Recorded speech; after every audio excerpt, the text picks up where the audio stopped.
Départ. En quittant le collège, abri calme et dormant, j'ai pleuré mon enfance et j'ai confusément senti qu'un peu de moi restait là, dans la pierre.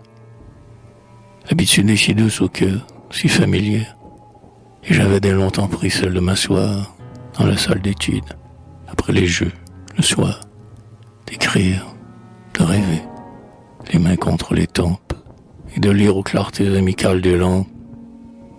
Au moment de partir, de quitter à jamais, les peupliers connus du jardin que j'aimais, lui qui versa son ombre à mon adolescence, j'ai senti que mes yeux souffriraient par l'absence.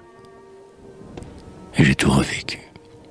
Les courses d'autrefois, le long des grands chemins où bordennaient nos voix, dans la vague rumeur des moissons remuées, nos regards enfantins qui suivaient les nuées, roses comme nos cœurs et changeantes comme eux, puis nos retours hâtifs pendant l'hiver brumeux.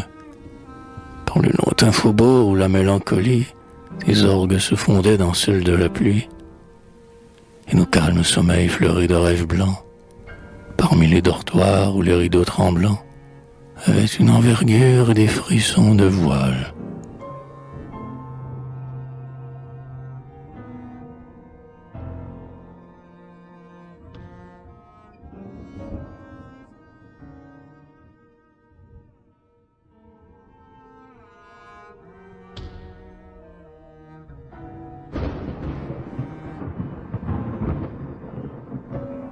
Ces choses du passé sont comme des étoiles, dont le foyer dort par les morts, et dont on sent le rayon venir d'eau comme un rappel d'absent. Et puis c'est en quittant la grande maison calme, où l'espoir dans les mains nous mettait une palme, c'est à ce moment-là que nous avons compris qu'il faut laisser toujours le chemin qu'on a pris, et que la vie humaine est un vieux pays sombre, où les marcheurs pensifs ont des routes sans nombre, se croisent dans des cris d'accueil et de départ.